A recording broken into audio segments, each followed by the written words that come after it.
Hi everyone, I'm Lou Party. Welcome to our Voices of 2013 Digital Masterclass. It's not about ideas, it's about making ideas happen. And how true is that? Good on you for taking time out from your day today to visit this masterclass. I'm here in beautiful Melbourne with the one and only pro blogger Darren Rouse, SEO guru David Jenyns, and founder and editor of My Poppet, Cynthia Gonzales. I'm really looking forward to hearing their tips for blogging success at our first ever Voices of 2013 webinar. You'll also hear from Andy Hong, who's the Marketing and Strategy Launch Manager at our fabulous sponsor Ford. Voices of 2013 has been a year-long program, as many of you all know. It's been sponsored by Ford and celebrated 100 Australian bloggers, bringing them into the limelight with the support of publishers Kidspot.com.au, Taste and Vogue. I'm really excited that we have so many fantastic attendees across the country listening to this webinar. We're really looking forward to having a chat with you all on Twitter on the hashtag for our masterclass, hashtag Voices with an S of 2013, so that's Voices of 2013. Please do share your thoughts, learnings and questions, and there will be someone on the hashtag Voices of 2013 to respond to you. First up, I'd like to introduce Cynthia Gonzales, who is the founder and editor of My Poppet, one of Australia's most creative and widely read blogs. Her Twitter handle is @MyPoppetShop. Cynthia is here today to share some of her tips and techniques to help get your blog to must-read status. Please do share your thoughts on hashtag Voices of 2013. Now, over to Cynthia. Hi, I'm Cynthia from My Poppet. I'm here to talk about 10 simple ways to make your blog look 10 times better. Now, I need to say from the start, I'm not a blog designer, but I have been blogging for about 5 years, so I've learned a few things along the way and I want to share them with you. Okay, so number one, the most important thing I think when you start is choosing your template. Now, it's important to think about how your readers are going to use your blog and what type of content is on your blog, so that helps decide what kind of template is most suited to your content. There's a couple of styles. You could either go diary sort of style, which is the one where you scroll down and each post is sort of consecutive in chronological order, or there's more of a magazine style, which is suited to blogs that have evergreen content, so content that isn't time dependent. There's advantages and disadvantages to both. You'll need to understand that some readers will prefer one or the other. Personally, I like to scroll down to look at content, but I don't really want to see every blog post in its entirety. So, especially on my blog, and I think people should use a jump break more, which is a little piece of code that you insert into your post, and it tells the post when to stop showing, and then it'll say click here to continue reading. So I usually use that after an image and maybe a paragraph, and then I'll insert the more breaks or the jump break. That can give you a little bit of the best of both worlds. So it can give you a diary style blog where you can scroll through, but also a magazine feel where there might be several blog posts on the first page. Make sure you choose a template that's customizable. So you want something that you yourself can change the banner, move buttons around, things like that. Blogger is great for this. My first blog was a Blogger blog, and I did it all myself, and I could change colours and layouts and widths and column sizes and all that sort of thing.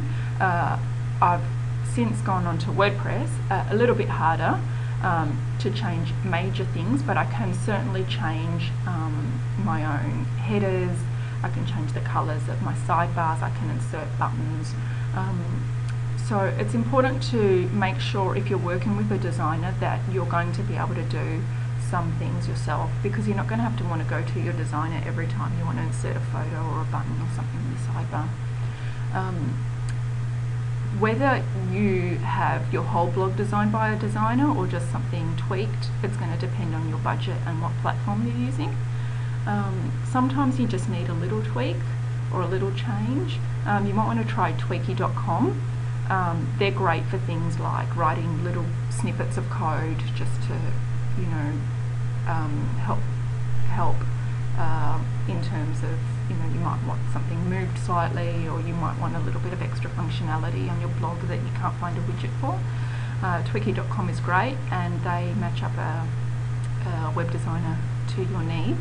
And things tweaks start from like $39, so it's not a huge expense when you're on a tight budget. Now, before you start playing with your template and your blog, I recommend that you back up. Make sure your blog is backed up. You should be doing that regularly anyway, but make sure you back up before you start changing things, because it's very frustrating if you break something to get it back and you haven't got a backup. Now, you're going to want your design and your blog to look amazing, but the main thing you want to do is let your content shine. So it's really important to avoid over designing or over decorating your blog. Try and keep the space looking clean. Keep a white space or blank space. Try not to do too much pattern and glitter and, you know, embellishment on it, because you really want your content to shine, to be number one. Make your content nice and wide, so the body of your blog, make sure it's nice and wide, and give it padding. Give each element some padding, so give the sidebars a little bit of, 10 to 10 pixels padding. Your designer will help you with that, but also some templates have padding built in already. Now, also another thing that we often don't think about, but we do it subconsciously, is the way we read our eye scan from left to right. So it's probably a good idea to keep your content on the left, so it's the first thing people see when they naturally read your blog, rather than having your content on the right, because the first thing they'll see might be ads that you have or other little bits of widgets or distracting elements. So this is your basic blog, ideal blog design. So nice wide blog with nice wide content. I like my content to be at least 600 wide. If you've got a blog that is maybe photography based, or you want to really show off images, you might want to have it a little bit wider, but don't have it too small, because your photos will be quite small and not attractive. Also with your sidebar, make it wide enough that you'll be able to fit your social media links on there, maybe a sign up, newsletter sign up. If you're going to be including ads, consider the width of the ads and where they're going to go. And you can have your banner run right across the top. We're going to talk about branding. Now, branding is more than just a logo, it's the vibe. Your brand is more than just your blog header. So it's about you, it's about what you talk about, how you communicate, your style of writing. That's what keeps people hanging around. It's what they're going to relate to. They're going to relate to the brand, the brand for your blog. Colour plays an important part in branding. Adobe Cooler is a really good free web, what would you call it? It's a resource that you can have a look at colours, combine colours, and you can have a look at popular colour combinations. So it will just give, it can inspire you to maybe help you if you want to rebrand or refresh your colour palettes a little bit on your blog. That's a good way to get some inspiration. So check that out. Banner design.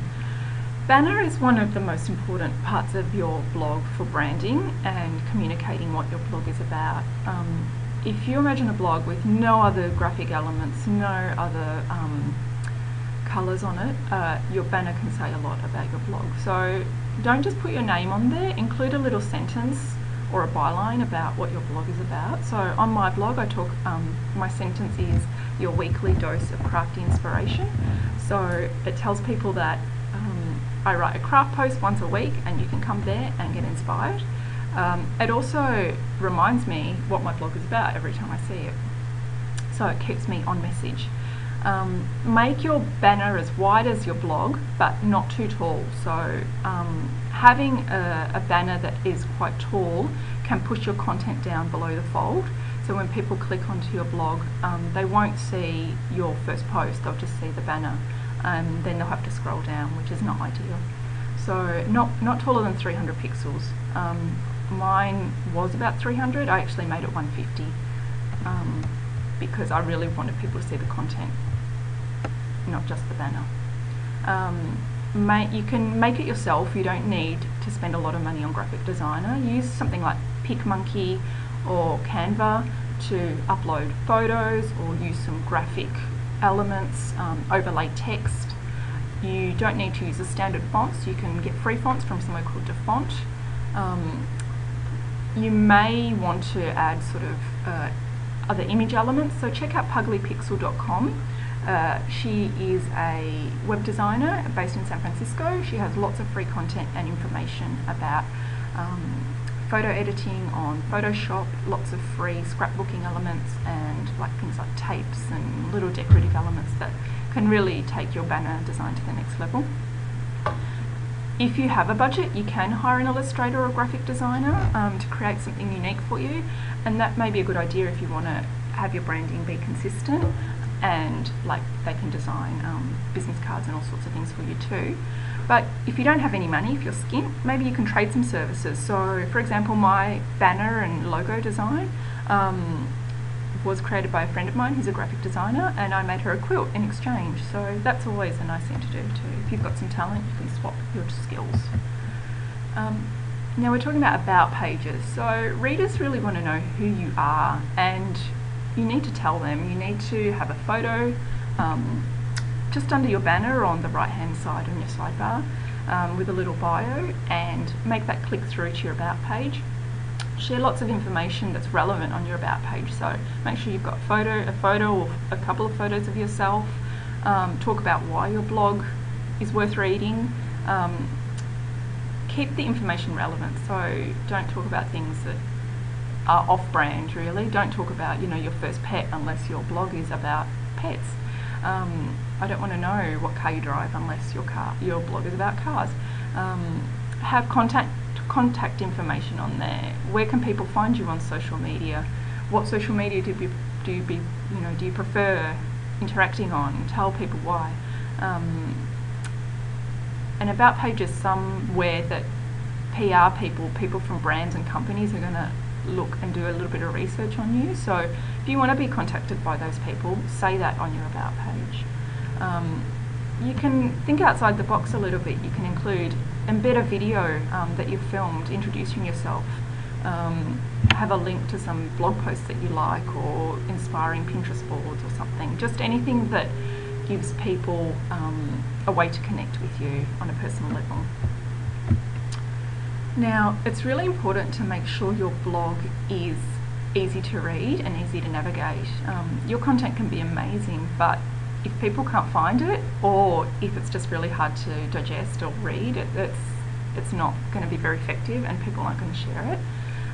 So make sure you include things like search boxes to help people navigate and search for content.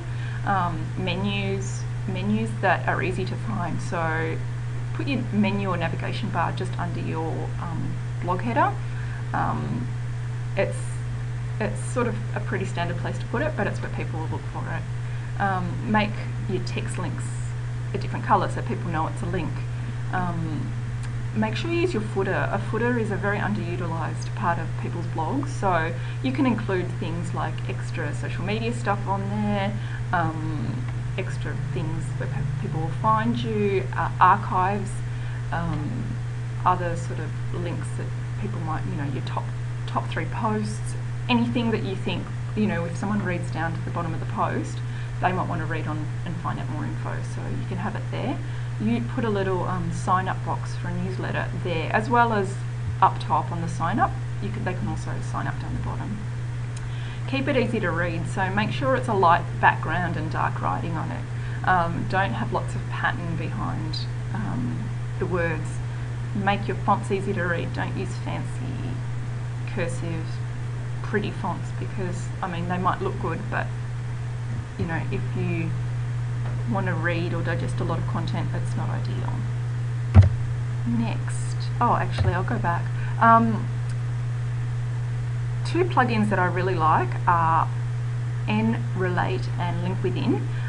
What they do is at the bottom of a post they link to a related post, so it's a good way for people to keep navigating on the same thing. that they've come to your blog for. I personally use nRelate on my WordPress blog, but Link Within and nRelate both work on Blogger as well. Now, social media. I love adding social media share buttons to my posts. It makes it really, really, really easy for people to share. It also helps you work out what platforms people are sharing on. So, for example, in this particular post, I had lots of people share on Pinterest and Facebook, but not so many share by Google+. So that tells me my audience is, loves to use Pinterest, loves to use Facebook. You can use plugins like Share This, which makes it really easy. It just inserts the code and then it comes up on every post. You can also add a pin it button that hovers when you hover over an image. You can just click that button and it will take people to their Pinterest page. There's a plugin for that. I got Tweaky to put mine in. Now, I really think it's very, very important to include really good images in your post. I think people don't think about using images as much as they should. As bloggers, we're not just writers, we're content creators, so we need to start embracing the whole idea of a post being images and words.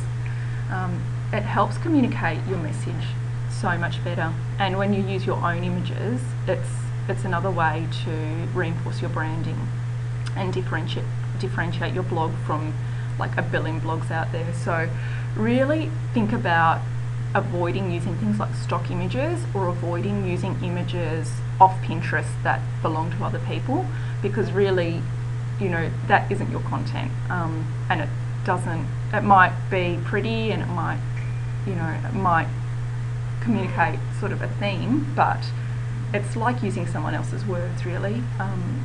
You wouldn't, on your blog, you wouldn't just take a big chunk of writing off someone else's blog and put it on your own, so I don't see why people should use other people's images and put it on their own blog.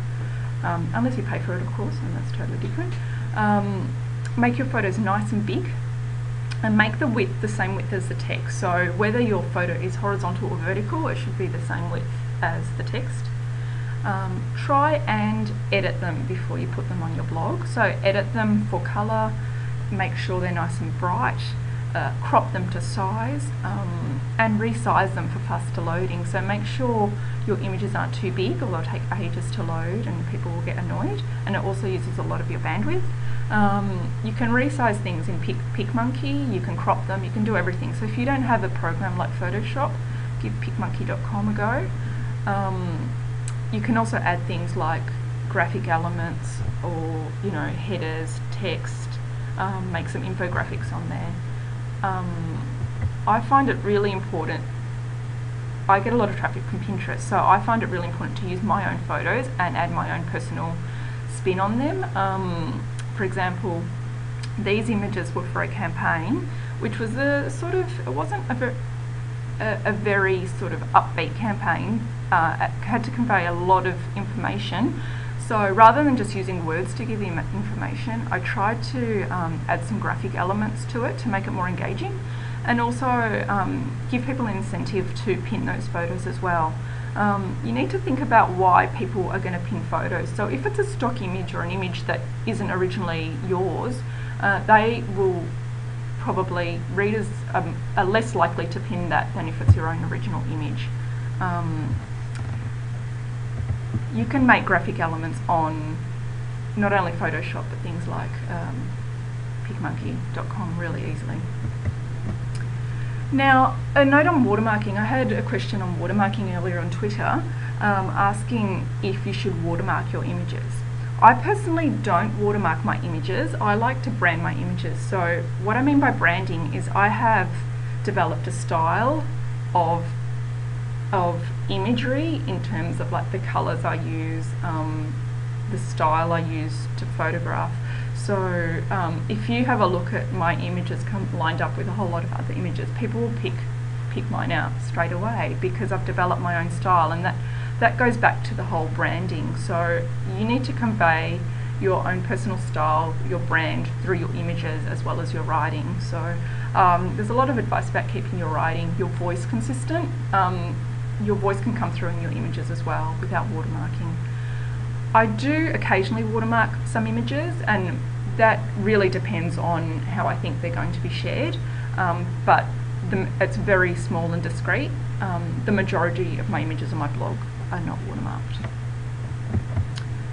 Now, all of this that I'm going to talk about is my personal opinion, so everyone might have a different take on this, but this is my 5 cents. I love Instagram. I use it a lot. I use it every day, multiple times a day, but I rarely repost my Instagram images on my blog. I like to use Instagram as a separate part of my brand. I see a lot of blog posts just reposting a ton of Instagram images, and I just think, why would readers come to your blog if they've already seen the same content on Instagram? So look, if you use your camera phone as your main source of photography, that's great. If you take photos off Instagram to put on your blog, that's great, but just choose a really good one. Don't repost all of them. Choose a really good one and give it some extra content or context or relevancy. Write more about it. Make people want to go to your blog. Otherwise, readers just won't engage there. I see my blog as like a pinnacle of a pyramid, so it's got my best content, my most planned and thought out content. Everything else is a little bit more relaxed. So I often will give sneak peeks of things on Instagram that I'm working for on my blog. So you can use it as a tool to, keep readers engaged, but give them an incentive to visit your blog. Okay. More than words. Sometimes we get really stuck in a rut in terms of our blogging, and we just think, oh, we can, just write and put photos on there, but you can use other types of media on your blog.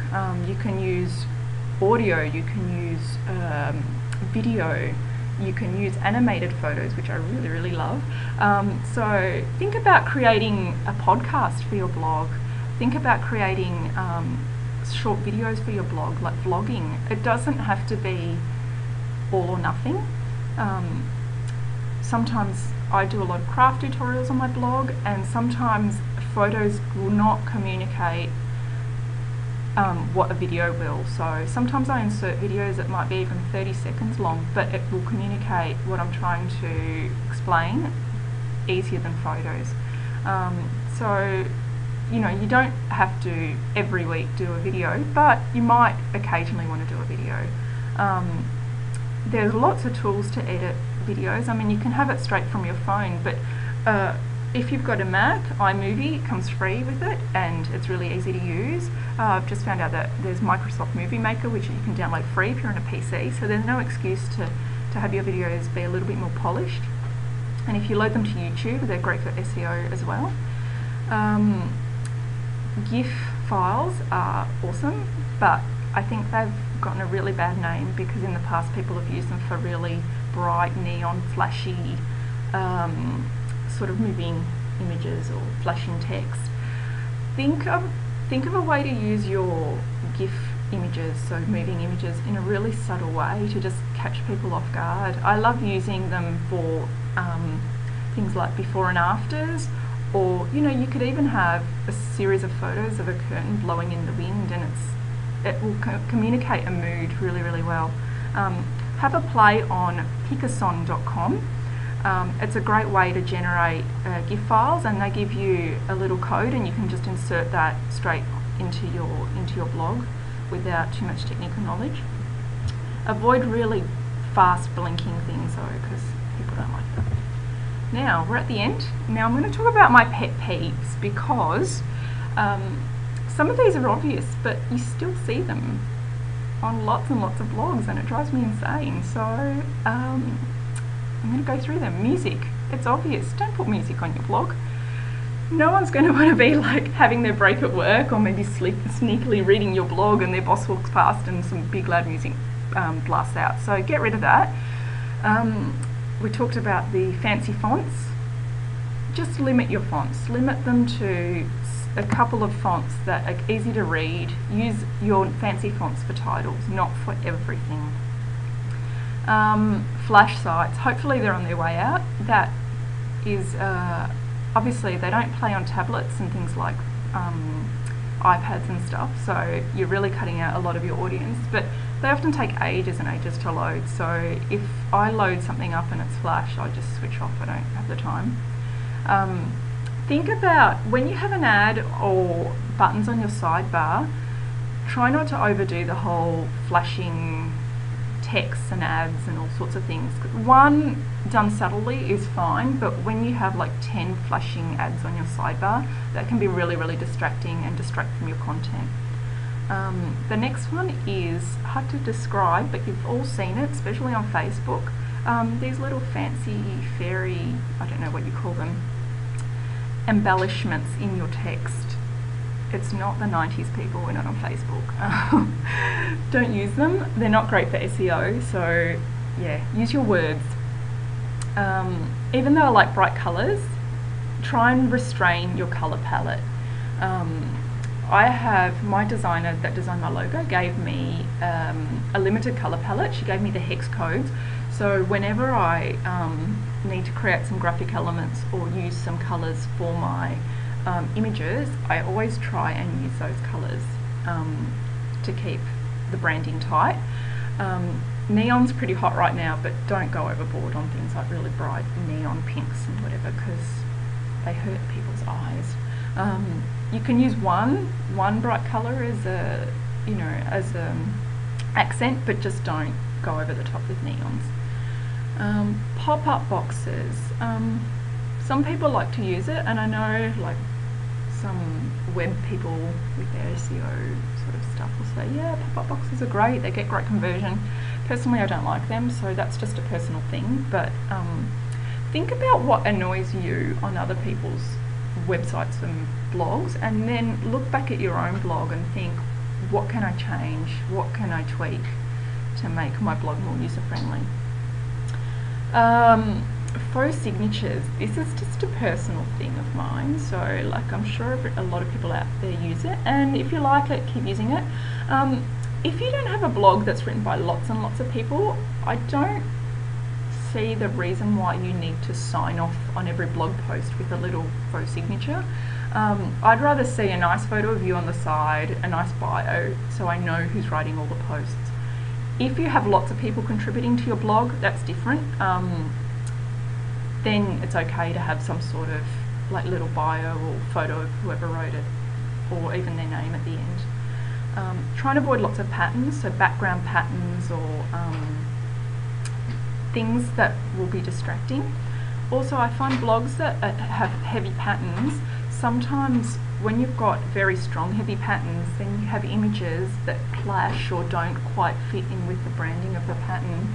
That can be distracting, and it actually sort of takes away from the look of your blog. So if you keep things really simple, it's important to let your content shine. Ads. Think about ads and how many you really need. Monetizing your blog is awesome.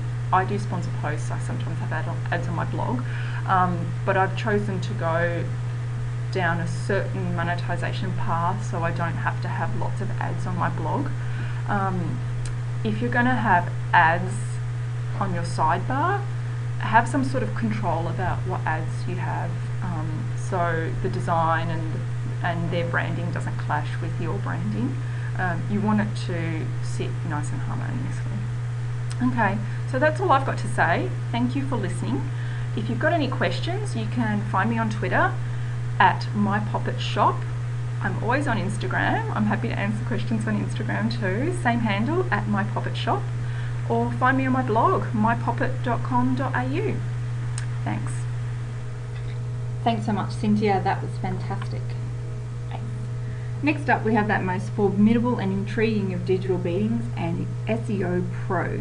David Jenyns is the director of Melbourne SEO Services and a host of other companies. He's worked with hundreds of clients to optimise their sites so that search engines love them. David's Twitter handle is at David Jenyns, Jenyns. Over to David. Hi, it's David Jenyns here from Melbourne SEO Services and Melbourne Video Production, and I'm really excited to share with you this presentation that I've exclusively put together for the Kidspot community.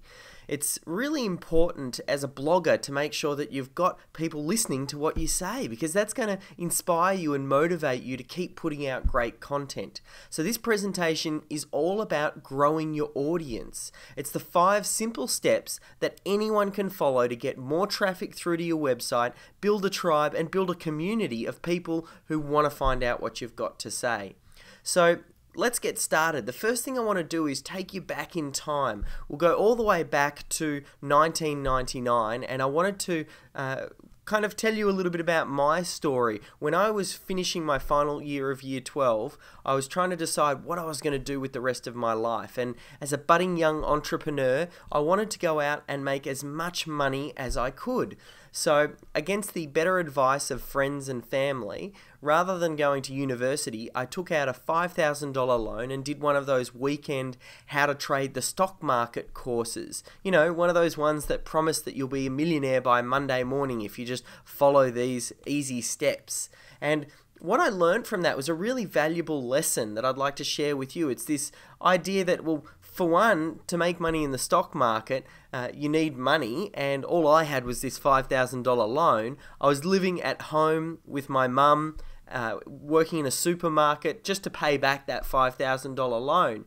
And I started to look for other ways, other opportunities, and I was obviously involved in this little trading group, and I found out that I had this knack, this skill for breaking complex ideas down into their simplest components, and then teaching other people how they can then take these learnings and apply them for themselves. So a friend and I at the time, we wrote this book, a study guide on a particular charting package about how to use this stock market package. And the guide itself sold incredibly well in the immediate community, people who knew us and people that were in the trading group and their friends and family. And it went really well. We got some great feedback. But beyond that, we couldn't seem to get the message out. And that was where I picked up another really valuable lesson, this idea that you can have a great product, a great service, or even just a great message, but unless people actually know that it exists, it's not really worth anything. So the real key is, first off, creating great content and then getting that message out there. And I'm going to show you how we basically got the message out there. I tried a lot of different things. I think the first and most important thing that you need to do, it's the secret. Everybody is looking for, well, what's the secret to rank well in Google or get people to come to your website and keep coming back? Now, there is no magic button that you can press and magically you'll be number 1 for every single keyword that you want to rank for, and you'll have hordes of people fighting over themselves to get to your website. But if I had to say that there was a secret, it's not really a secret when you think about it. It's about creating great content. Because when you think about it, what is it that Google actually wants?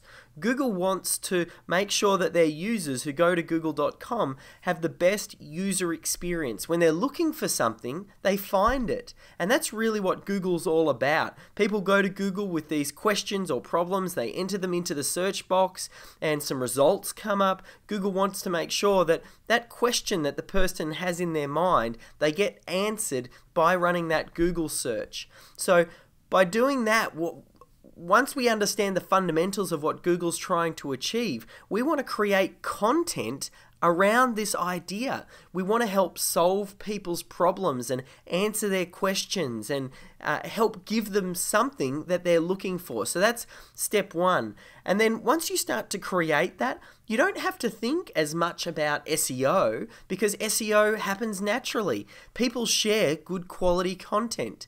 So it starts off with that good quality content, and I'll show you how to optimize it to at least get the ball rolling and get Google understanding what you're all about. But then beyond that, people will start to share, and that SEO happens naturally. So I'll give you those basic rules. And once that happens, that's when they start to syndicate it, and you want to make sure it's easy to share. And I'll show you how we can take our content and put it in key places throughout the web that'll maximize the chance of it actually getting syndicated. Now, if you think about the way that the web works, it has changed over time. Initially, people used to, when they liked a piece of content, they'd go out there and post a link to it over on another website or in their blog, and that's how people would share. But this has started to change. We're seeing we've got a much more social web, and when people like a piece of content, they take it and then they share it in their Twitter or their Facebook or on their Google Plus page. So we need to make sure that not only is our content great, but then we're also giving people the tools to be able to share it socially. So how do we actually do that? What's the thought process of going behind this? The first thing that you need to think about is, who is your target market? Who are you creating this content for? And then you want to get into the mind of these people, your audience, your target market. Understand what conversations are going on in their mind. Everybody has different questions and conversations going on in their mind, and what we want to do is, when we create content, we want to meet those conversations that are going on in people's minds, or get them to read our article and go, aha, yes, I agree, I get that, that makes sense, that's just like me.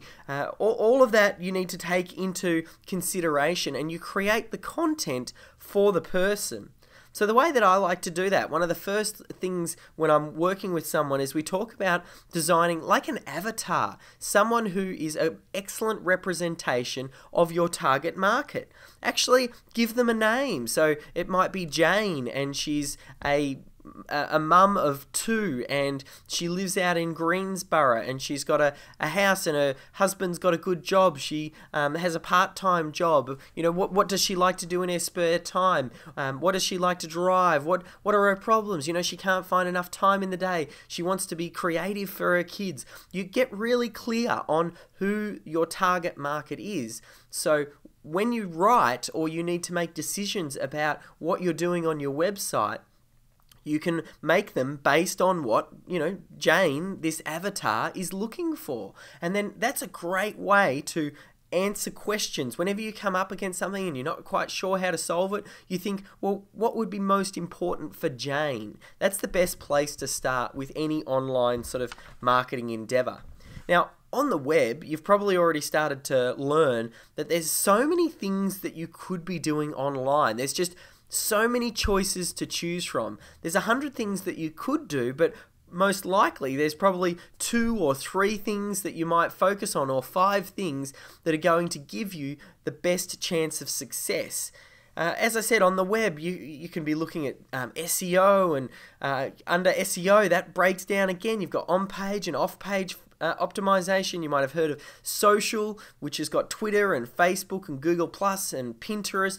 And then you might have heard of email lists and Aweber and GetResponse. And you need to think about content creation and article syndication and all of these terms. You've heard so many different things, and sometimes it's confusing to know, well, what should you actually focus on? So what I'm going to do, with the benefit of my experience, is give you the 5 things that you need to do to your blog right now that is going to increase and grow your audience and make sure that you start to get more people seeing your message. I'll walk you through each one. We're going to talk a little bit about SEO, and I'm just going to give you the basics of on-page optimization. Just to know how to choose the right keyword and where to place it on the page so Google knows what it is that you're all about. Then we're going to have a look at Google authorship and how that's tied to Google+.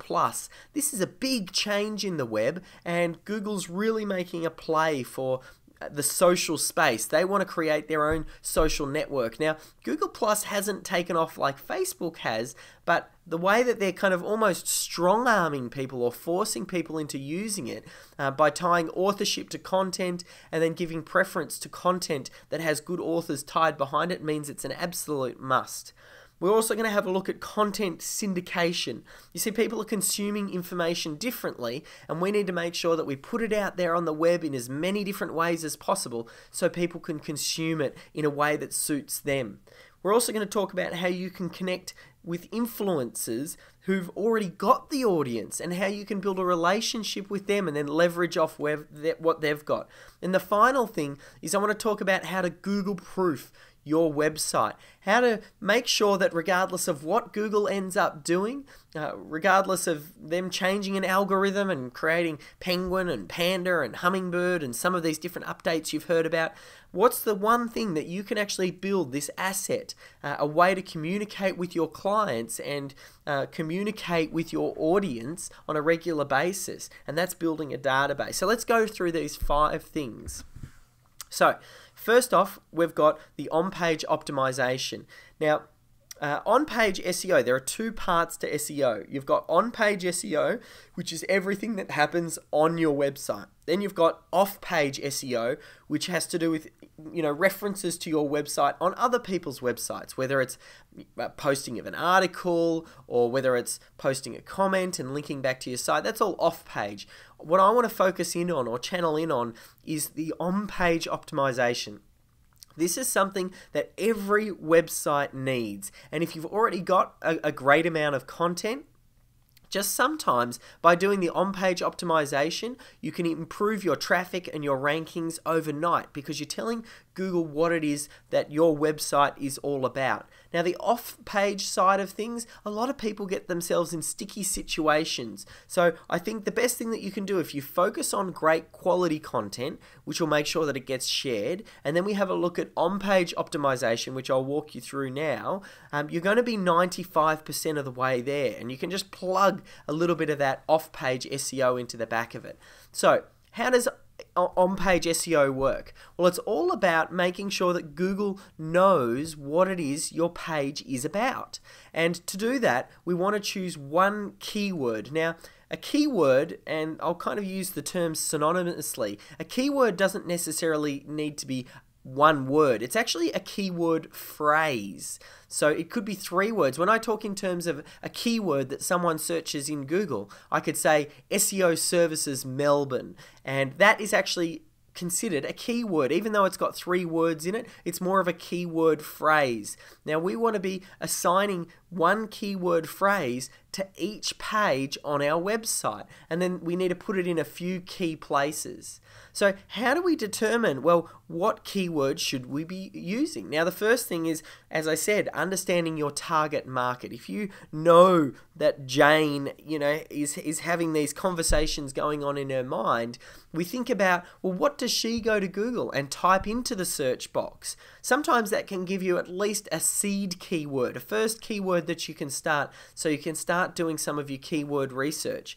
You need to know what piece of content you have created or are about to create. And if you know a bit about that content, we want to choose a relevant keyword to that piece of content, obviously, because we don't want our website to appear for a particular keyword and then someone to click on the link and go through to the page and then find out that, hang on, this piece of content has absolutely nothing to do with the keyword that I clicked on. So you need to make sure that the keyword matches the content. That's a given. And then we need to make sure that people are actually searching it, because there's not really much point in ranking for a very obscure keyword that no one's actually searching for. So how do we do that? There are a couple of ways, and you can see them on the screen here. Just up the top here, I've got the search box. Now, what you can do is type in that seed keyword. You know a little bit about your target market. You know about this piece of content. You can type in a seed keyword into your search box, and you've probably already seen this. They call it Google Predictive Search, and it tells you, or it gives you some other options based on the primary keyword that you popped in. So I've popped in here SEO Services Melbourne, but a couple of other options popped up. SEO Agencies Melbourne, SEO Providers Melbourne, SEO Services YouTube, or Melbourne SEO Services YouTube. These provide some great hints on keywords that Google think is important, that people are actually searching, that might be relevant for you to optimize your content around. Another option is when you run a search, scroll right down to the bottom of the page and you can see searches related to whatever keyword phrase you typed in. Now, some of them aren't going to be the right fit. Sometimes they are. I mean, Family Getaways Melbourne or Melbourne Football Club probably isn't the right match for, when I'm trying to target SEO Services Melbourne. But you will find some that do fit, like SEO Consultant Melbourne. Now, we're building some potential keyword opportunities for words that I could try and optimize for. Another tool that you can have a look at, I mean, these are just free options and that'll get you most of the way there. But another free tool that you can have a look at is one called Market Samurai. And marketsamurai.com is just a keyword research tool, and you basically pop in seed keywords and then it can help you find relevant phrases. But the real takeaway here is you want to, for every piece of content, choose one keyword. Once you've chosen that one keyword, it's all about making sure that you put it in the relevant places. So I've given you a bit of a list here. And you can see we want to make sure that the keyword appears in our URL, in our title, in our description, in our blog title, and then our body content. Now I've got a screen grab over here and you'll see I've actually underlined some of those areas and I'll walk you through it. The title is the one that appears up the top here, and that's right there. And then you've got the URL, that's this one here. And then this one here is the blog title. And then down here, this one is inside the body content. The only one that wasn't there was the description, and that's actually the meta description. That's what appears in the search results. Now, you want to make sure that you have the keyword mentioned at least once in each of these different places. Try and avoid, what's called keyword stuffing. So you don't want to say, let's say my keyword was blue widgets. In the title, I don't want to say blue widgets, blue widgets, blue widgets, blue widgets. And then in the description, are you looking for the best range of blue widgets? Well, here on bluewidgets.com, we've got the largest selection of blue widgets. Click here to see and find the best blue widget for you. Now that feels very unnatural. It feels like I'm stuffing in the keyword. And people sometimes in the past, they used to say, well, what's the best keyword density? How many keywords do I need to have per blog post? And it's best to just write naturally. Google's gotten smarter over the years, and it can recognize, as long as you put the keyword in a few key places, Google will go, aha, I get it. You don't need to keep bashing it over the head for it to learn and understand what keyword you're trying to optimize for. So take that one keyword and then you put it in these relevant places.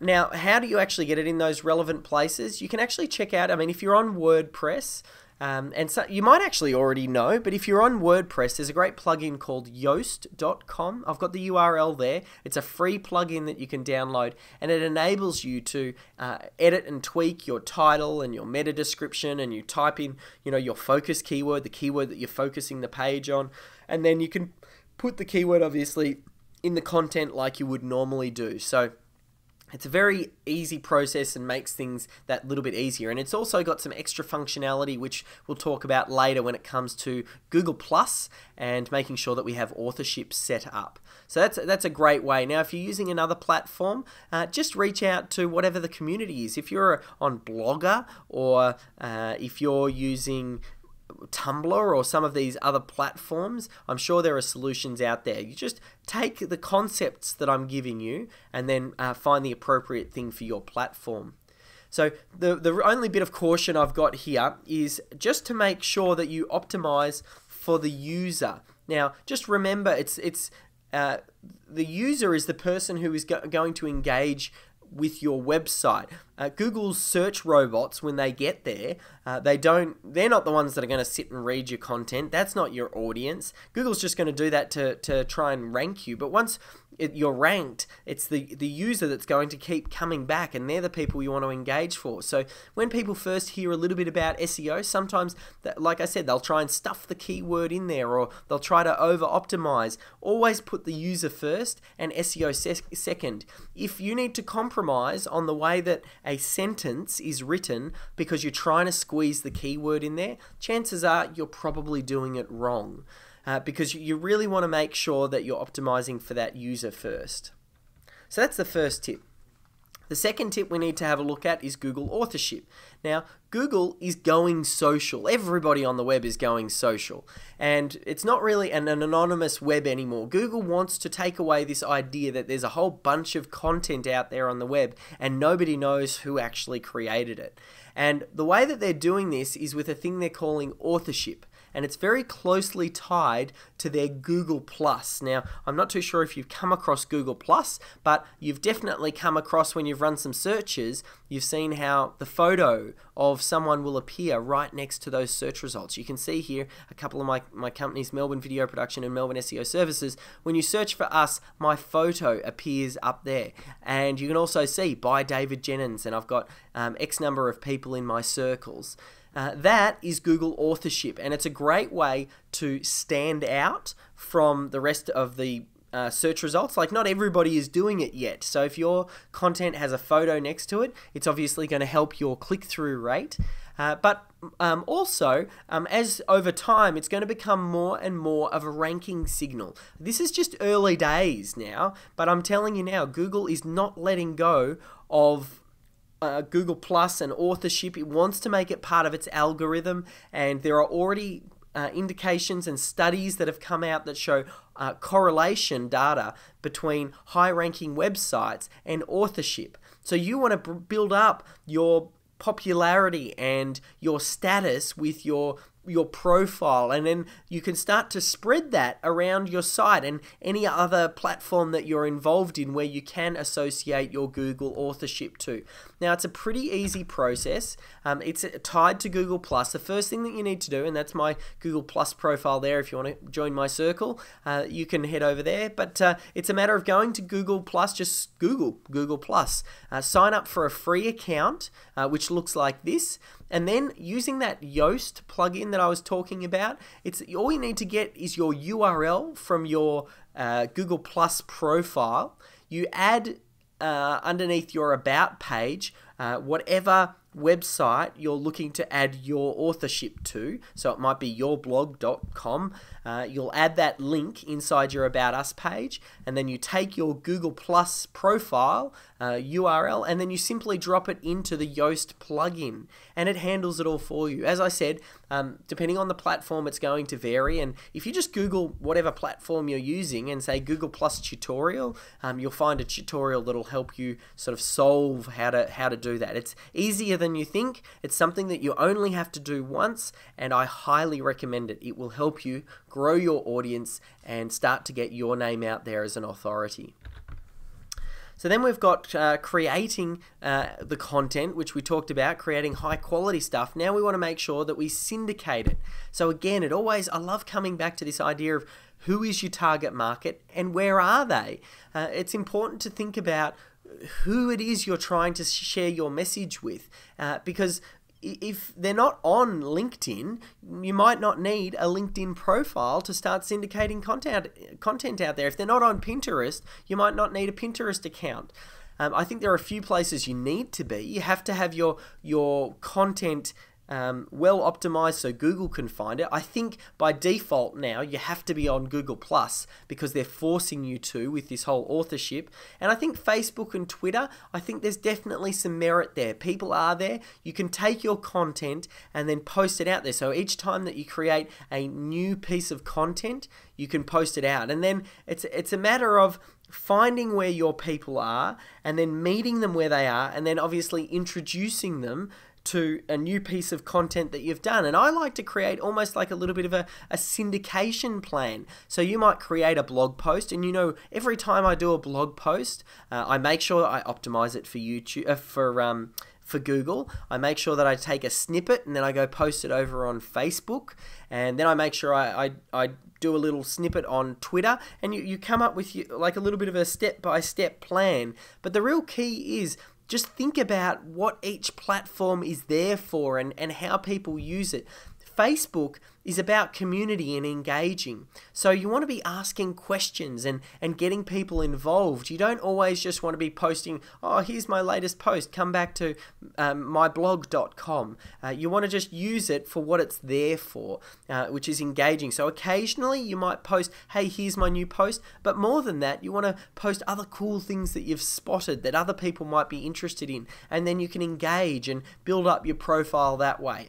But creating the content and then getting the content out there is really key. My tip, and I know you're probably a blogger, and a lot of people, they do that, they love writing. I did want to let you know though, online space is obviously getting more competitive. A lot of people are coming online. So what I like to do is spot the low-hanging fruit. Where can you get quick wins? Where can you be a big fish in a little pond? Because SEO is so competitive now, and Google, there is so many things going on, there are a few opportunities that have kind of risen to the top that are quick wins. If you can get into a habit of maybe becoming a vlogger, a video blogger, someone who posts regular content but through video format, I think there's some great wins to be had on YouTube. It's a lot less competitive. There's a lot of rubbish out there. So by having some good quality content, you can engage people very quickly. You can rank excellently, and people can really connect with video. They'll get to know you. So why not have a combination of both written posts and YouTube? I just wanted to float the idea. It may or may not be right for you, but it's something to think about. Another one is iTunes. Podcasts, they're all the rage right now. People are signing up, obviously, with all of the different smartphones. Everybody's got a smartphone on them these days, and they're listening and consuming podcasts. So why not create a podcast that supplements your content that you're creating on the site? It's just another way to break through all this noise, help to build up a little bit of an audience, create a different channel for someone to engage with you, so it's not just Google dependent or one social media platform dependent. You've got a couple of different options on the way that you can engage with your community. So YouTube and iTunes at the moment, I think at least for the next couple of years, represent a really great chance for you to make some quick wins and help really engage your community.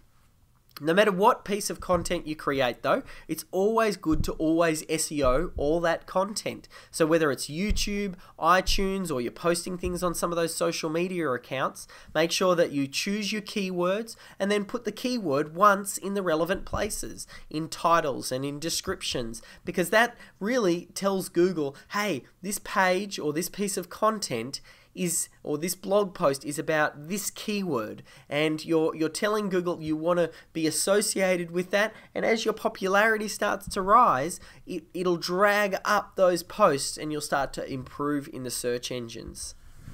Now I want to give you tip number 4 is about connecting with influencers. So this is how you can go about growing your audience. Find out who already has your audience and see what you can do to engage with them and help them and go the extra mile to get on their radar and perhaps create content that helps serve their community and by default can get you in front of that audience.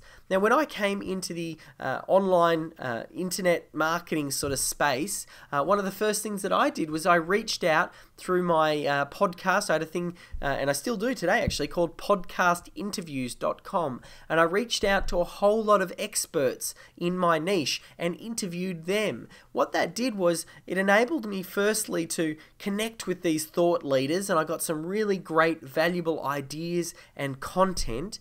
And I was able to share that obviously with my community, which at the time was quite small. It started to grow over time as my popularity starts to rise, but it positions me as an expert as well and someone to listen to, because I'm talking with all of these other experts, so I became an expert by default. And then also, once you interview someone, you'll find that the expert, they can't help but share it with their community. So if they've got your audience and you do an excellent interview with them, there's a very good chance they'll post it on their Facebook and their Twitter, and perhaps they'll make a blog post about it. And it's just a great way to very quickly get in front of someone else's audience to help get your message out. And this whole idea is, how do we get your message in as front of as many people as possible?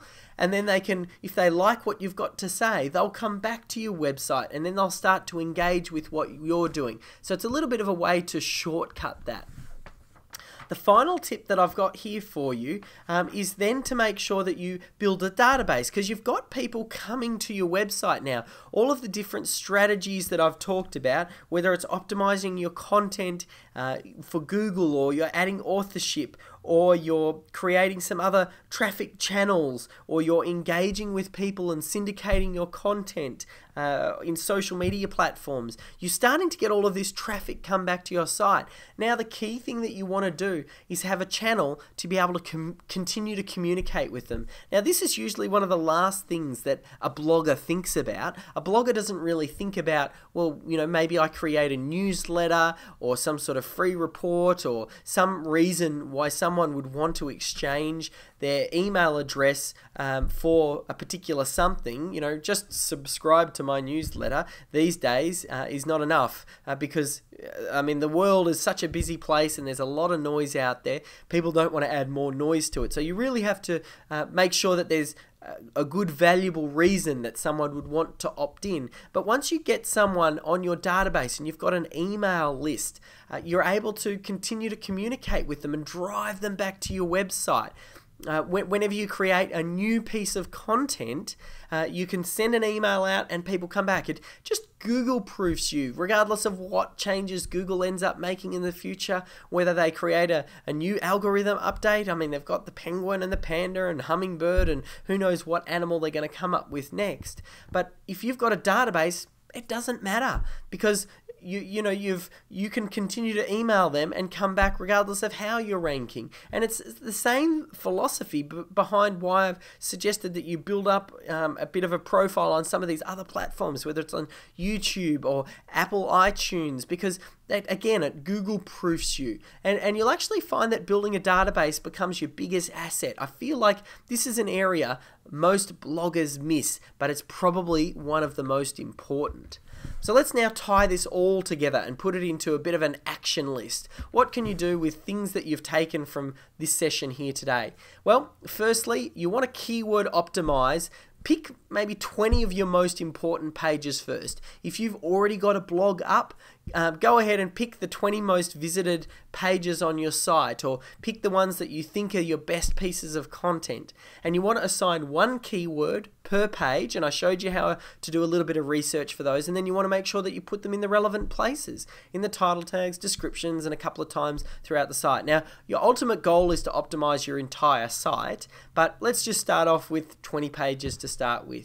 Step 2 in the action step guide here is to set up your Google Plus account, and then using Yoast SEO or some sort of plugin or tutorial, make sure that you set up the authorship for your blog. Trust me, that's going to be well worth your time and effort doing.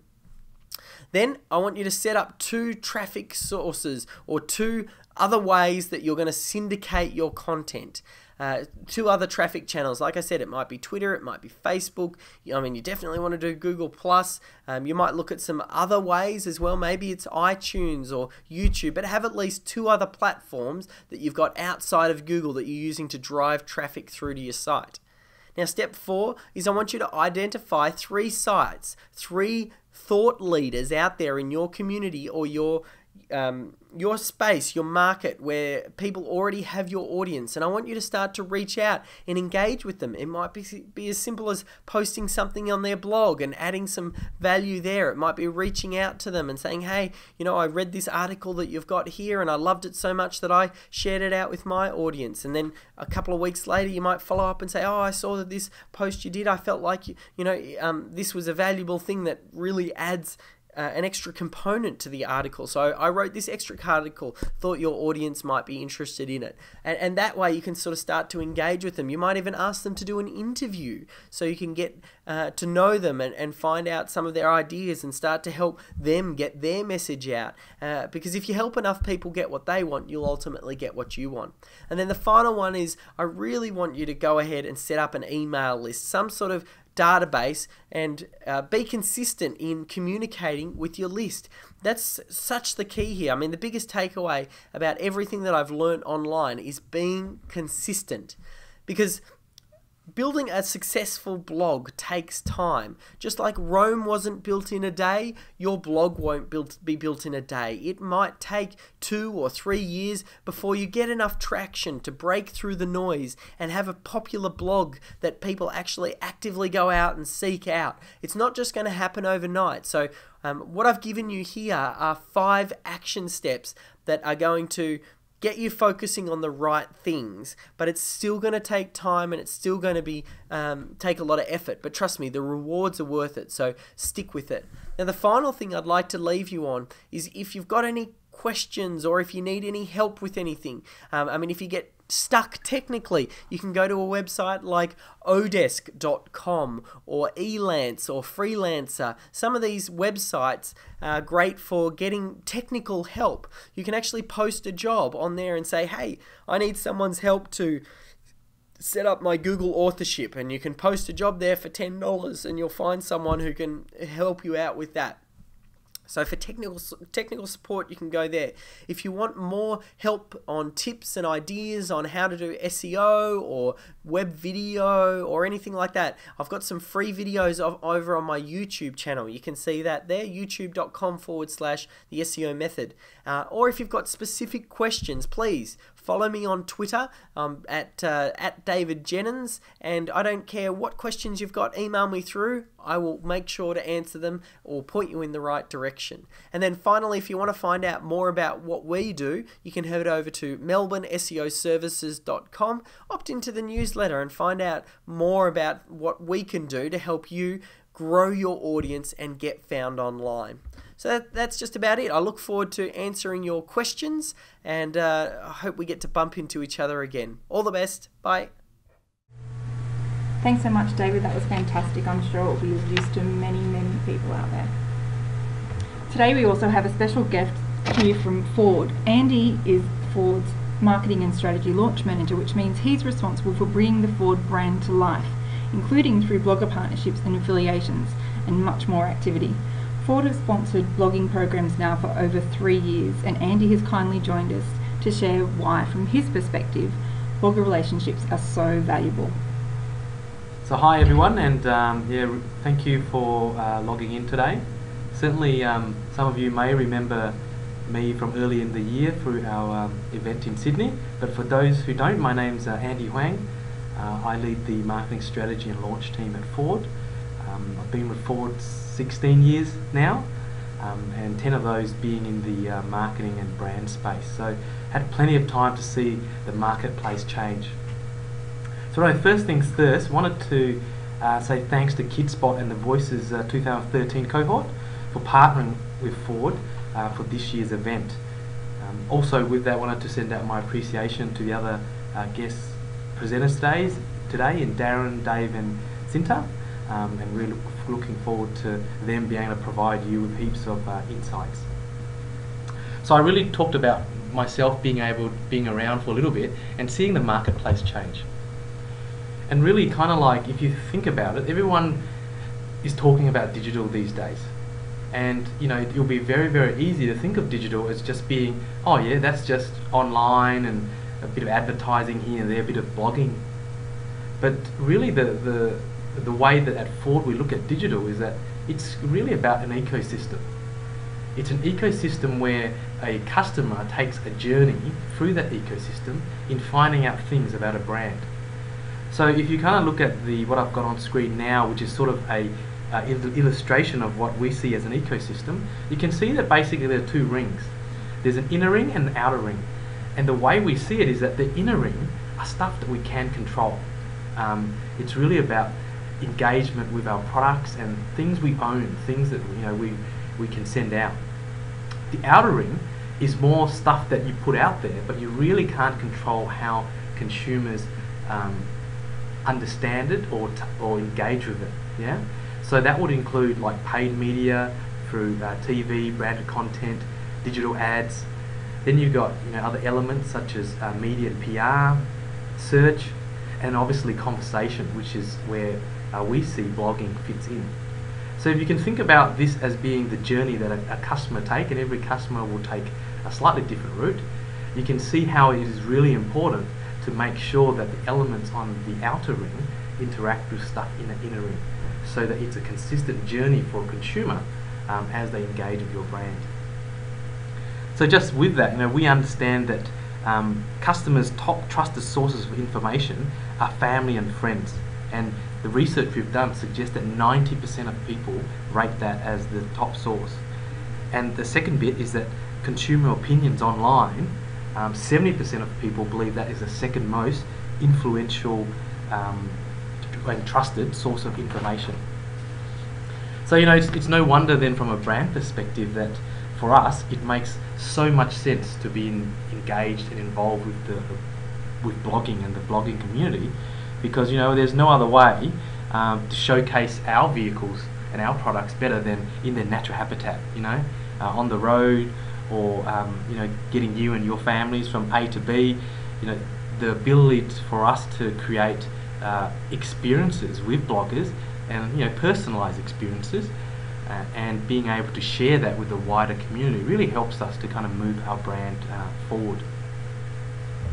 And at the end of the day, it is really about trying to establish a mutually beneficial exchange and a shareable story, creating these experiences to resonate with the audience.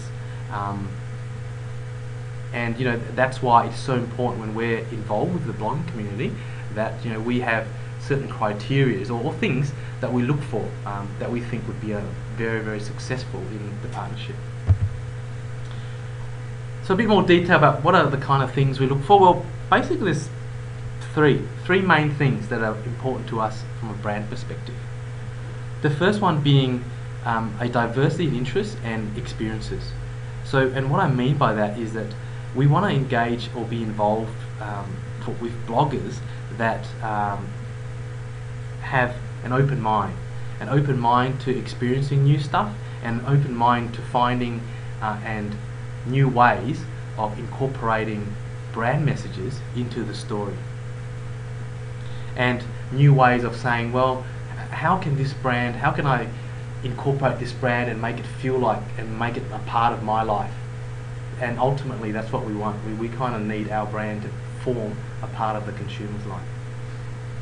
The second thing is probably about a relevant and far-reaching audience network.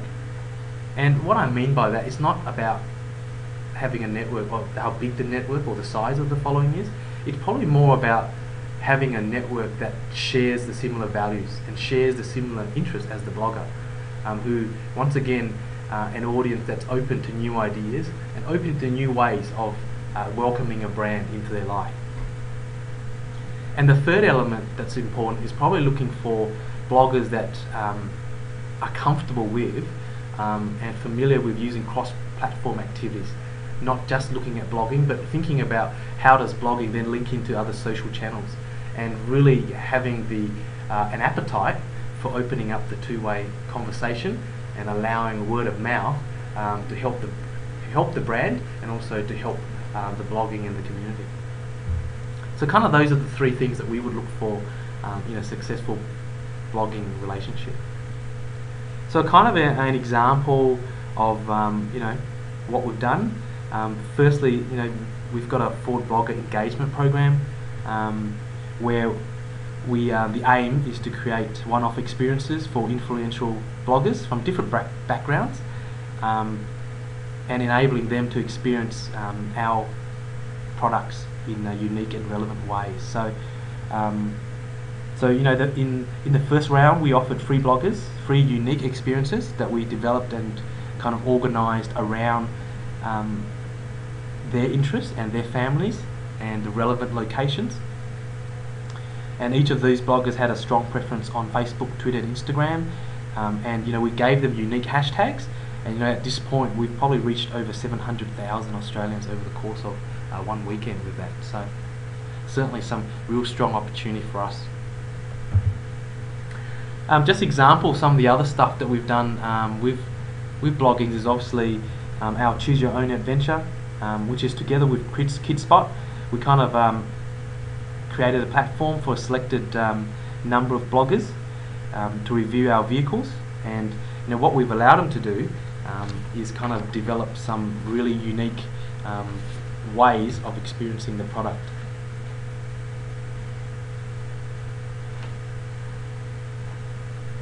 So already we've had over 390,000 Australians have visited Kidspot Voice of Australia 2013 hub this year, and we know that a percentage of these consumers have engaged with our forward generated content and ultimately visiting our homepage. So it really kind of demonstrates the appetite for word of mouth and recommendations, and the two-way dialogue I spoke about from a brand perspective. The very last thing I wanted to mention was more recently through the Royal Australian Navy. So we supported the International Fleet Review in Sydney, and what we did was we created a Forward Salutes hashtag, and we seeded that with our partnered bloggers via our social channels to spread the word about our involvement. And during the event for the day, we had unique broadcasts of the event. We streamed live on Ford Australia's YouTube channel, and then we also had like 150 media, bloggers, family and friends of Ford attended the live sites around the harbour to witness the spectacle. And our live feed, we think, reached over 1 million Australians on the day. So, and in conjunction with that, with the hashtag, we actually donated $10 to the Australian Navy for every Twitter, every Instagram that went out. So I think we've raised over $10,000 to that cause. So anyway, just a few examples to kind of get you a feel for some of the things that from a blogging community and from a brand perspective, how we could really work together for the mutually beneficial exchange. So anyway, hope you enjoy the rest of the other presenters as well, and really appreciate you tuning in. Thank you. Thanks so much, Andy. That was really fascinating and so nice to hear of someone who's been in their job for 16 years. It's a little bit rare now. Now for someone who needs little introduction, it's Darren Rouse from ProBlogger. He's the founder of mega sites, including ProBlogger, Digital Photography School, and he's here to take us through setting up a blog master plan. Darren's main Twitter handle is @ProBlogger. Over to you, Darren. Hi there, I'm Darren from ProBlogger.net, and I'm here today to present to you a short webinar for Kidspot on creating a master plan for your blog.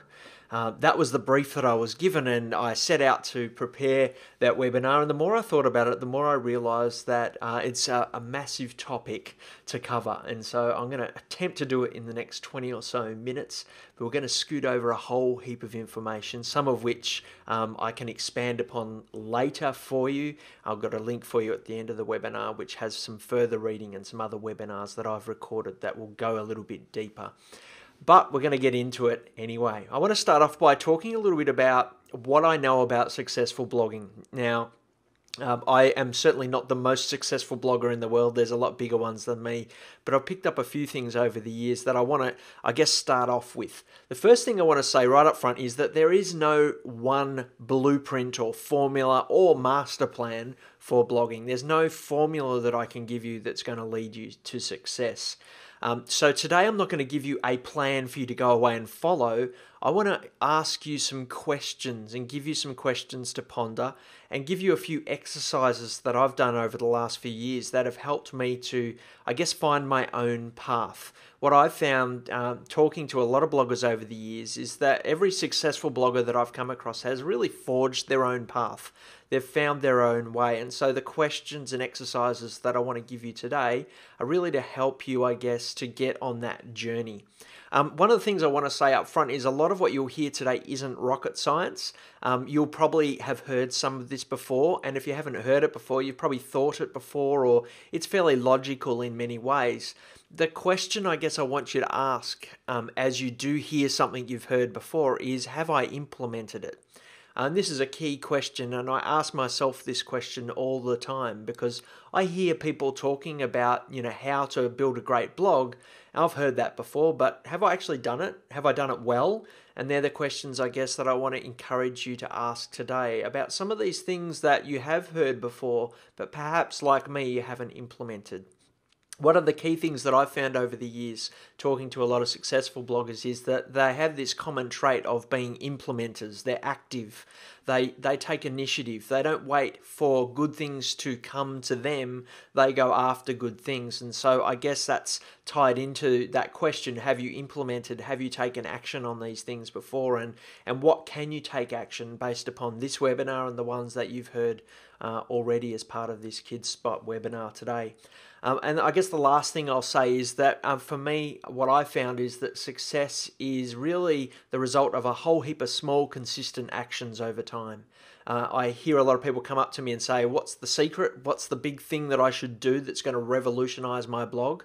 The reality is it's probably more important to focus upon the small things and doing them every day or regularly to build your blog. So writing great content, looking after the readers you've got, finding a few new readers every day.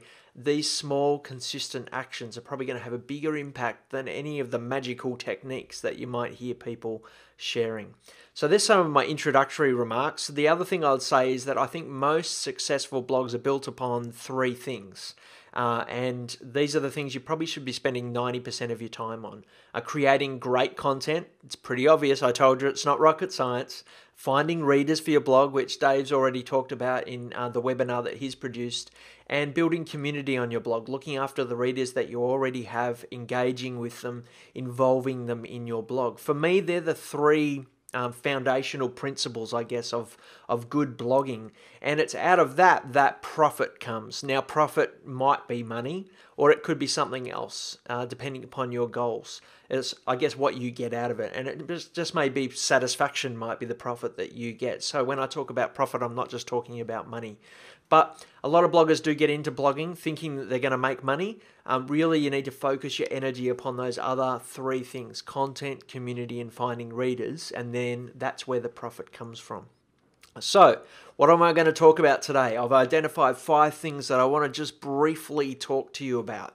Firstly, I want to give you some foundational questions, 3 questions that I think will then shape a lot of what you do in these other areas that I'm going to then talk about.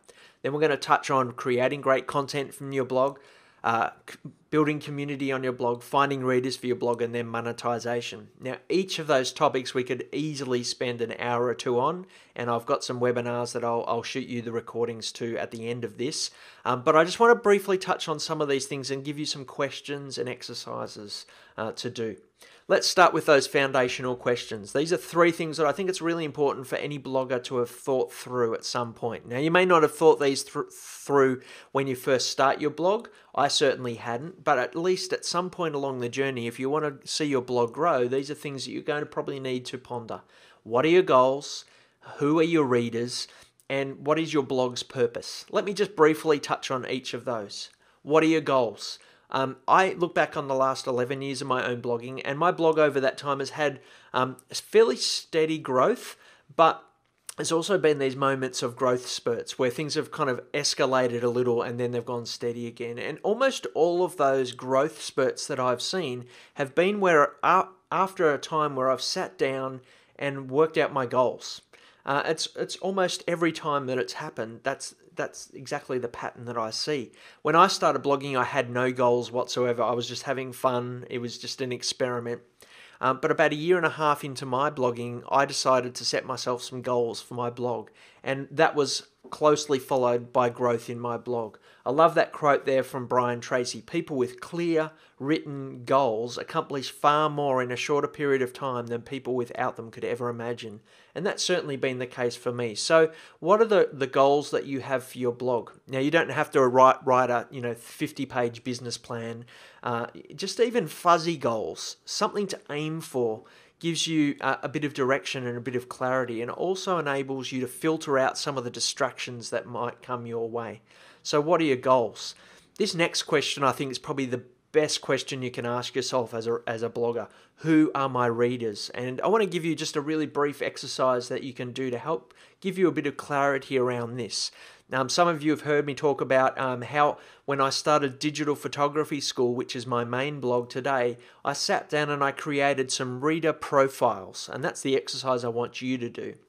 I sat down, I didn't have any readers at all at this point, and so I imagined in my mind what type of people would one day maybe read my blog. My blog was about how to use cameras, and so I began to imagine who that type of blog might appeal to. And I opened up a Word document, and I went to Google Images, and I found an image that kind of represented the type of person I wanted to write about.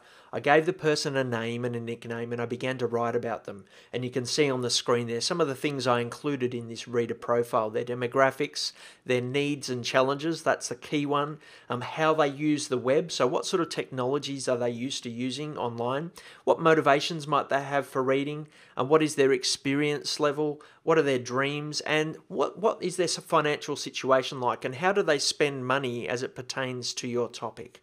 And what I created was 3 reader profiles, and you can see there one of them. That's all it was. It was probably another paragraph or 2 than what you see there. It was just a simple page document where I described this person. Now I'm going to give you a link later where you can see the 3 profiles that I created, so you don't have to screen capture this or anything like that. But basically what I did was I created this person, I imagined this person, and suddenly things started to come alive for me when I did this exercise. I created 3 of them. Keith, the grey nomad, Grace, the mamarazzo. So Grace was a parent who took photos of her children. Keith is based upon my dad, a retiree who wanted to take photos of a trip that he was taking. And then Gareth is kind of almost based upon me, as a bit more of an enthusiast who has a lot of cameras and thinking about making a bit of money from his photography.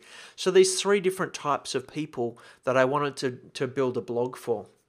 What I found is that by creating these reader profiles, I suddenly started to just, by logic, come up with strategies in these 4 areas that we're talking about today. Suddenly I started to see some post ideas that I could write. Ideas for Grace about how to photograph kids, how to keep kids still, what should kids be wearing in their portraits, candid photography for kids. All these different topics started to come to mind as I described this person, particularly as I thought about their needs and challenges and dreams. Also began to think about see opportunities for where I could promote my blog. In the profile, I talk about how they use the web. That gives me hints as to places where I should be hanging out online. Community strategy, what type of things I could do to engage these type of readers, what questions I could be asking, what questions might they have that we could have community discussions around, and also began to see opportunities for monetization as well. What I found is by having these profiles, I also began to personalize my writing as well. I started writing for Grace or for Keith or for Gareth. And my readers started to tell me after a while that they felt like I was writing to them. And interestingly enough, we attracted these 3 types of readers to the blog as well. Now, you may already have readers for your blog, and you're at an advantage there because you can actually survey your readers or run polls or just look at the comments that people leave and begin to get an idea for the type of reader that you have on your blog. And you can use that information to create your reader profile. What I do with these profiles that I've shown you is I've actually refined them a little bit over the years as I've actually had real readers. So create reader profiles. Some people call them personas or avatars, and there's a link there at the bottom where you can read a little bit more about how I created these profiles and how I've used them as well. Number 3 question, what is your blog's purpose? Now, you've already done most of the work to create a purpose statement for your blog. Who are your readers? What are their needs? And how will they change as a result of reading your blog? They're 3 questions. If you put the answers together, you will have your blog's purpose statement. Who are your readers? What are their needs? And how will they change as a result of reading your blog? Here's the purpose statement for Digital Photography School. Who are my readers? They're camera owners. As simple as that. They're camera owners. What are their needs? They're not using their cameras to their fullest potential. And what will the change be as a result of them reading their blogs? They will DPS will help them to gain creative controls over their cameras. What I've done there, just by answering 3 simple questions, it's just filling in the gaps, I've created a purpose statement for my blog. And that gives me clarity, but it also gives clarity to anyone I might work with, whether they be writers that I might hire or work with, guest posters, whether it be communicating to my wife what it is I'm doing in the office all day. Those purpose statements can be really useful, particularly in giving you clarity. So there's 3 questions to go away and do some thinking on that I think will help you in the rest of what we're going to talk about today. So the next topic is content, and this is something we could spend a whole day talking about. I don't have a whole day. I think I've almost used my whole 20 minutes up already. So I've got one simple question for you today to think about. What type of content works best for your blog? What type of content is working best for your blog? What I found over the years is that there's 3 types of content that I see most bloggers, they tend to major on one of these 3 areas. They either create inspirational content, informational content, or interactional kind of content. They either inspire, inform, or interact. In my blogs, information is what I spend most of my time on. I write tutorials, we do reviews of cameras, and we talk a little bit about the news as well. It's all information related. Other blogs, my wife's just started a blog recently. I think her blog's probably a bit more of an inspiration blog. She's got a blog on styling, and so she's sharing photos and talking about how to bring things together. There's a bit of how-to in there, but I think it's more based on inspiration. And there are other bloggers I know who are much more interactional. They're much more creating a place for people to have discussion and to have a sense of belonging. Most successful blogs kind of operate more in one of these areas than others, but they tend to operate outside of it as well. And so what I've found over the years is, whilst I'm an informational blogger, probably 80% of my content is in the inform circle. If I sprinkle in some inspiration and some interaction, things kind of come alive. And let me show you exactly how that works for me. So this is a post on the screen now. This is fairly much our bread and butter on Digital Photography School. It's a tutorial on how to take photos for long exposure. It's a bit technical. You can see there at the bottom there's some sort of technical jargony type stuff there, but it's all how to. Our readers love this type of content, and most of what we do is information based. It's teaching content.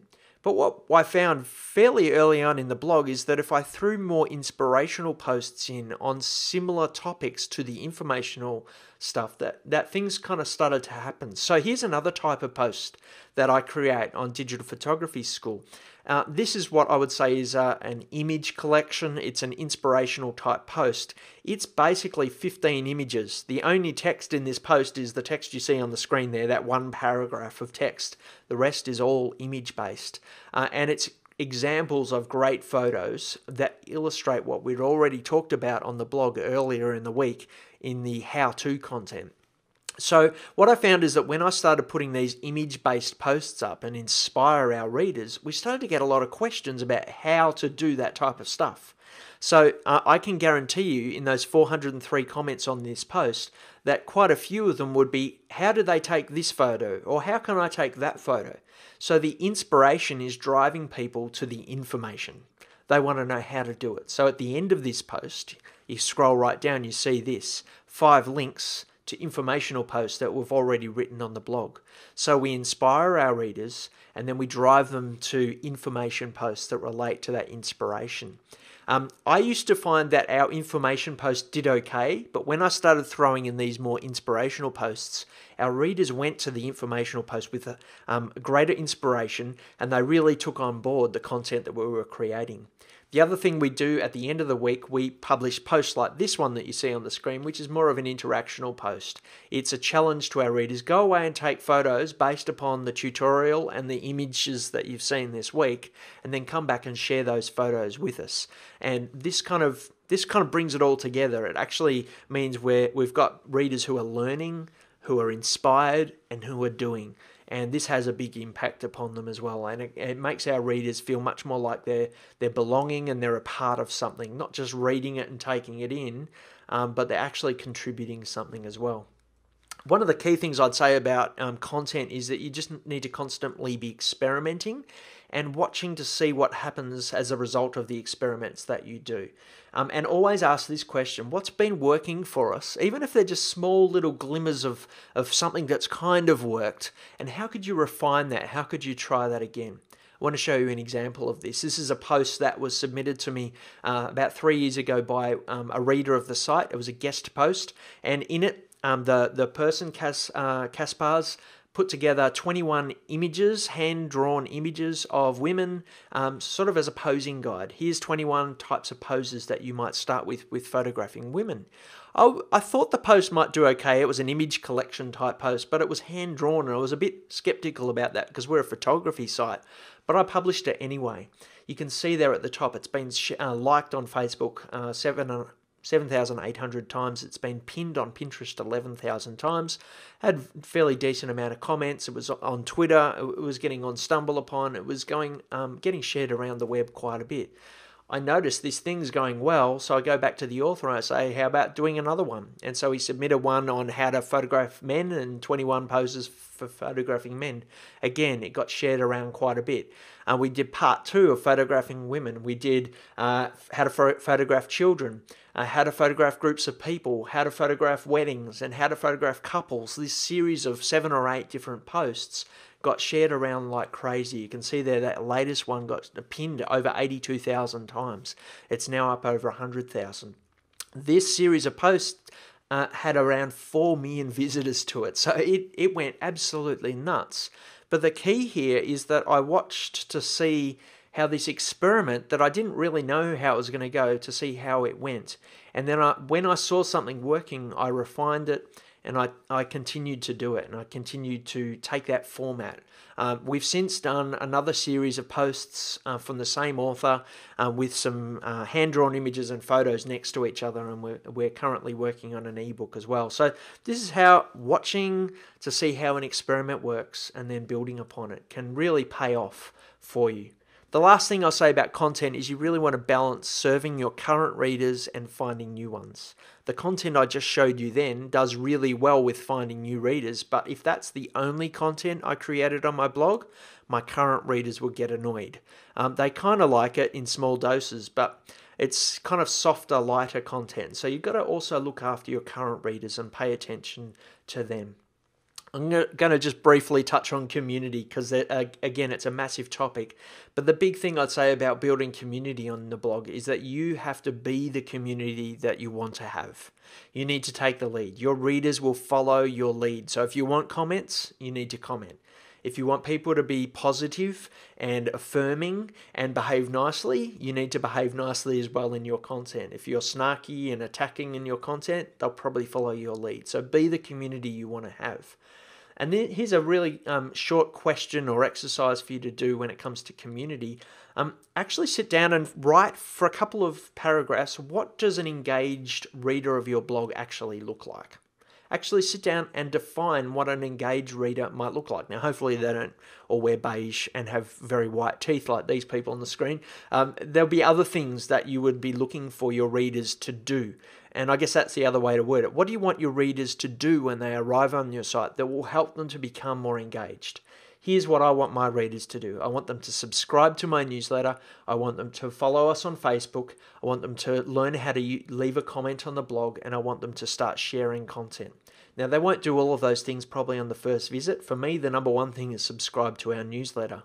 But these 4 things knowing them informs what I call my readers to do in content, in the design of my site, and in my social media interactions.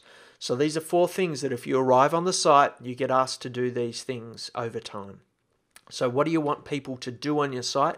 Allow that to inform how you design your site and how you write your content. Finding readers, Dave's doing some stuff on this as well in his webinar, so I'm not going to do a whole heap on this. But 2 questions to ask. Where are your potential readers gathering? And how can you participate in those places? Where are they gathering? Hopefully in your reader profile, you'll have said how they use the web and identified some potential places for you to start building a presence. That certainly was the case for me. In creating these reader profiles, I came up with this sort of diagram. These are other blogs or social media sites or forums that I saw my potential readers gathering in. And once I had that in my mind, I began to participate in those places. Set up some social media accounts, started to guest post and get to know other bloggers that I thought my readers might be reading. All of these things help to build a presence. Building a presence, really it's about being generous, it's about being useful in these places. It could be looking like guest posts or interacting in forums or watching on Twitter when people are asking questions and answering them. There's a whole heap of ways that you can do that, but really it's about being generous, not spamming them. And once you begin to build a presence in these places, you begin to gradually, one by one, when you start out, you start to get new readers for your blog. The key is when that new reader arrives on your blog, how are you going to give them the opportunity to become hooked on your site? How are you going to give them an opportunity to connect with you? And it will differ from blog to blog how you need to offer opportunities to connect. On my blog, as I mentioned before, our newsletter is the number one thing that I want my readers to subscribe to. Facebook's another one that's important for my site. On your site, your readers may be a little bit more tech savvy than on Digital Photography School, and they may know what an RSS feed is, or they may be on Twitter, or they may be on Google Plus or Pinterest or whatever it might be. You need to find what is a relevant hook or a relevant way of connecting or subscribing to your site and offer that in a prominent way so that when those readers come, they'll come back again for more. Let me finish by touching on monetization. Again, another huge topic.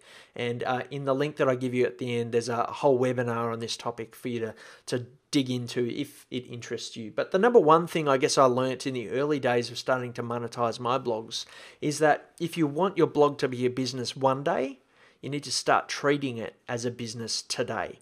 And this was a mind shift that I had to make about 1.5 years into my own blogging. I'd been dreaming about how blogging might become a full-time thing for me. I'd started making a little bit of money. It was almost like a part-time job for me in the early days. But I wasn't doing the things I knew I needed to do to get it to be a full-time sort of level.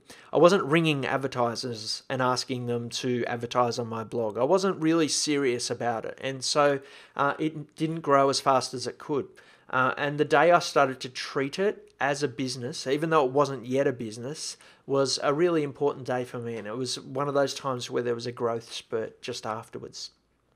There's a whole heap of ways of monetizing a blog. I don't want to overwhelm you with this, but here's 30 or 40 different ways. I'm not going to go through it all now. You can follow that link and go and see what those things are. But I guess I show this to show you that there's more than just one way. You may know of one way. It may be advertising or it may be creating an ebook, but there's a whole heap of other ways, and different ways will work for different blogs. And so you need to understand your readership. You need to understand your reader, and really this is why creating a reader profile is so important. In writing that, you'll begin to see the kind of way that your readers perhaps spend money as it pertains to your topic. You'll see the type of things that appeal to them, and it will give you some hints as to how to monetize your blog. The last thing I'll say is that you need to put time aside to monetize. I think most bloggers realize they need to put regular time aside to create content, to build community, to engage with their readers, and to find new readers. These are 3 things I think most bloggers instinctively know they need to do. But many of us have this attitude that if we build a great blog, the opportunities to monetize will come. You know, if I have a great blog, an advertiser will come out of the blue and approach us and give us thousands of dollars. Occasionally that does happen. It's happened to me probably 3 times in the last 11 years where a big opportunity has come out of the blue. But the vast majority of cases, I've had to actually go after the opportunities. And so you need to put aside time to monetize your blog. Those of you who went to the Pro Blogger training event 2 years ago will have heard me give the 15-minute challenge and tell a story about that ebook that you can see on the screen there. That ebook was the first ebook I created on Digital Photography School, and it sat in my head for 2 years almost. I knew I wanted to create it, but I didn't have the time, and I had a long list of excuses as to why I didn't want to create it. I didn't know how to do it. I didn't know how to design it. But a lot of it boiled down to not having the time. So I got up 15 minutes early every day for 3.5, almost 4 months, and I wrote this ebook. I started by planning it. I then went on to writing it. I then started to research how to sell it. I then started to think about how to design it. And gradually over 4 months, I created this first product, this first ebook. And then I published it. I put it out there to my readers, and I sent an email out to our newsletter. And over the next month, it made over $100,000 in sales. And in the back of my mind the whole time, I was excited, but I was also thinking to myself, why in the world didn't I do this earlier? Why didn't I put aside time to create this thing that created a whole new income stream for my family?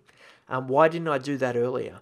And it was really just small, consistent actions over time that got this thing out there and created this new opportunity. Since this time, we've created I think it's almost 17 ebooks now, and it's really grown a whole new income stream for the blog. But the key was to put aside time to do it. Now, you might use your 15 minutes a day to create an ebook or a course or some other sort of product, maybe a physical product, or you might choose to use your 15 minutes a day to pick up the phone and ring advertisers or email advertisers, or create a media kit, or just look at other blogs 15 minutes a day to see how they are monetizing and to get ideas about how you could do it yourself. There's a whole heap of different ways you could do it, but put aside regular time to think about how to monetize, and you might just find that you start to see opportunities that you can go after. That's kind of the end of my section of the webinar. If you want to dig deeper, I've created a page. It's at problogger.net/kidspot. No pressure to go there whatsoever. I'm not charging you anything on it. It's just a whole heap of articles that I've written that touch on things that I've talked about. So there's stuff on the reader profiles, that money map. All those links are there. There's also some webinars that I've recorded. Again, free recordings and the slides of those webinars as well. I think there's 3 or 4 different ones there. So over the next few weeks, you might want to dip into those. We do sell some ebooks, but there's no pressure to buy anything. A lot of the content on ProBlogger is there for free. If you want to ask me a question, we were supposed to have a Q&A time on this webinar. I'm more than happy to answer questions on Twitter, just at ProBlogger. And if I see those questions, I'll answer them. If I don't, please ask them again, and I'll get to as many as I can. So thanks for having us today, and I hope this has been a little bit useful for you. Thank you so much, Darren, for sharing your knowledge with us. I'm sure there's now very, very many long to-do lists out there. Thank you so much for joining us today at our Voices of 2013 Masterclass. We hope you enjoyed it. I'd love to thank our wonderful speakers, Cynthia Gonzales, Dave Jenyns, and Darren Rouse, and Annie Hong from Ford for joining us today. Thank you for investing your time to join us. We've really enjoyed it and hope you've picked up some fantastic tips. Please do let us know on the hashtag Voices of 2013 on Twitter. Slides will be distributed shortly, or maybe you're watching the slides that were distributed. So again, thanks so much and see you next time.